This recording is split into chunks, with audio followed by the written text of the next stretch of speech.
Setelah berkata demikian, Jensen tidak menunggu Elena menjawab, dan tiba-tiba mencium Elena.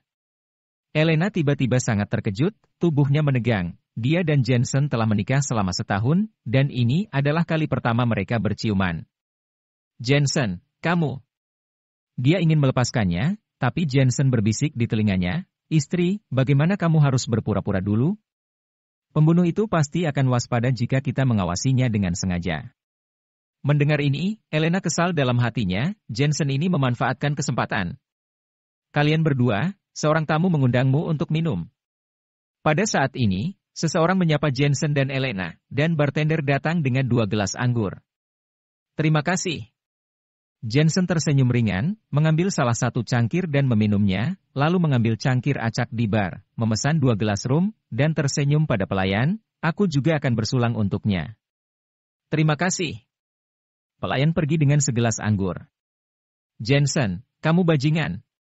Elena masih memikirkan bahwa dia telah dicium tadi. Bagaimanapun, ini adalah ciuman pertamanya. Dia telah membayangkan berkali-kali siapa yang akan mendapatkan ciuman pertama pada sesuatu saat nanti, tetapi dia tidak pernah mengira itu adalah Jensen, bajingan. Elena, kita adalah suami dan istri, dan kita telah menikah selama 1 tahun. Bukankah normal bagi seorang suami untuk mencium istrinya? Aku tahu itu, tapi... Elena ragu-ragu, wajahnya yang cantik sedikit sedih, dan dia merasa sedikit bersalah. Oke, pria itu pergi. Jensen tidak melihat penampilan Elena, tetapi berbisik. Dia pergi. Wajah Elena berubah seketika. Bahkan, dia tidak pernah berpikir akan bertemu si pembunuh itu di sini. Lagi pula, banyak elit di biro yang telah dikirim, tetapi tidak ada hasil. Sekarang si pembunuh ditemukan olehnya, suasana hatinya sebenarnya berubah sangat tak terduga. Senang dan bersemangat. Dia telah menemukan kita, dan dia tidak bodoh, mengapa dia tidak pergi? Kata Jensen setelah menyesap anggur. Kenapa aku tidak bisa menemukannya? Ada begitu banyak orang di sini, aku tidak tahu yang mana pembunuhnya. Jika dia dapat ditemukan oleh seorang pemula sepertimu, dia tidak akan disebut pembunuh. Ayo pergi, misi kita telah selesai, kamu harus segera memanggil polisi. Jika polisi datang dengan cepat dan memblokir jalan ini, kamu akan tetap bisa menangkapnya. Jensen, aku ingin menangkapnya sendiri.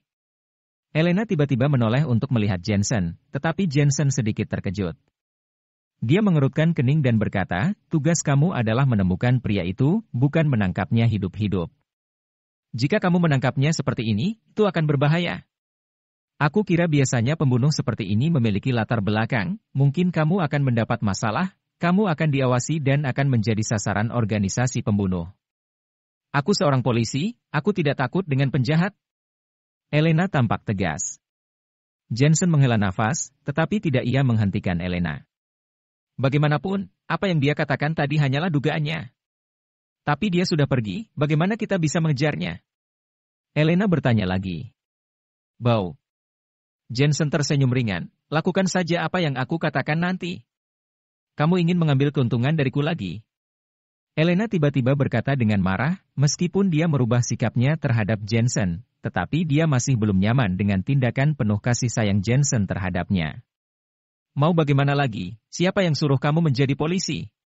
Jensen menyentuh hidungnya dan berkata, Elena menggertakkan giginya dengan marah, Jensen ini tampak lembut dan lugu di luar, tetapi pada akhirnya dia sangat buruk, dia berkata dengan sedih, maksudmu bau? Bau apa? Bau kayu manis? Jensen tersenyum dan berkata, sebelumnya, setelah dia memberikan kita anggur, aku juga memberikannya segelas anggur. Aku mengolesi gelas itu dengan kayu manis.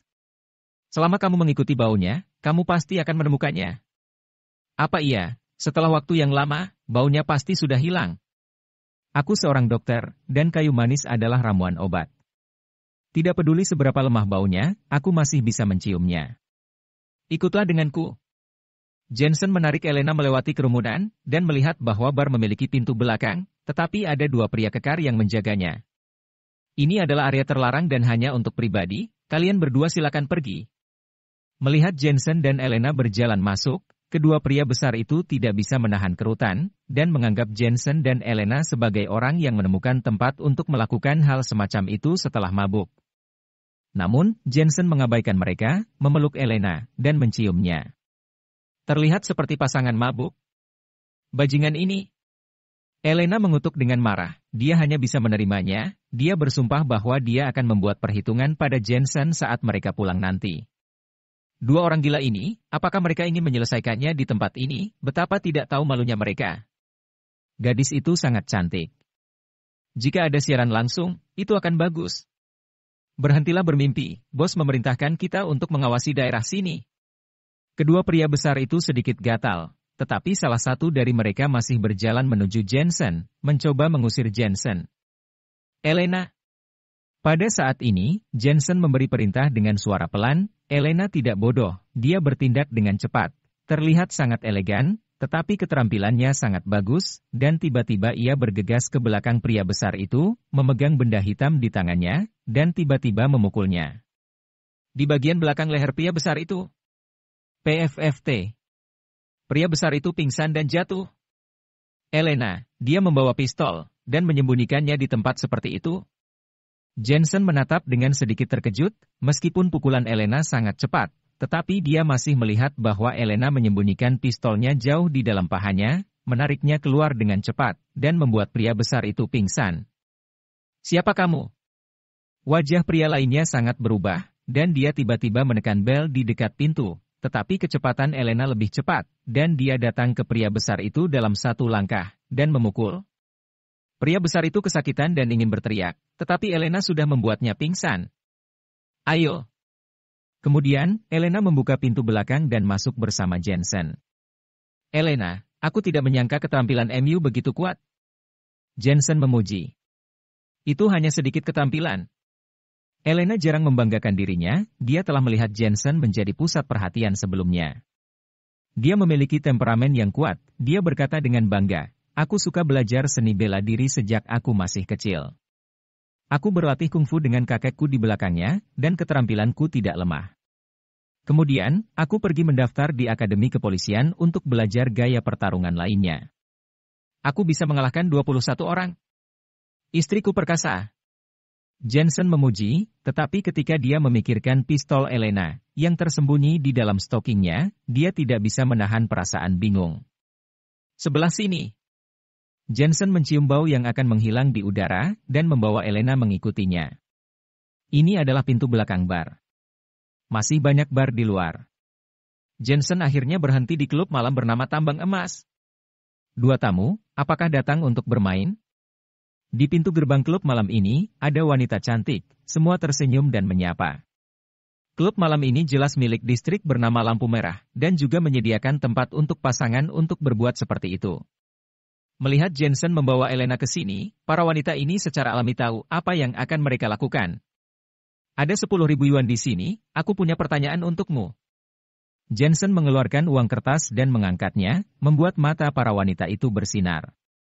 Mereka bekerja di tempat-tempat ini untuk melakukan sesuatu tanpa memikirkan apapun, asal ada uang semuanya bisa dilakukan. Tuan muda, silahkan Anda bertanya. Seorang wanita tua dengan wajah memerah berkata. Sebelumnya, apakah seorang pria jangkung dengan hidung lurus masuk? Ini, oh, iya, dia baru saja masuk, beberapa waktu lalu.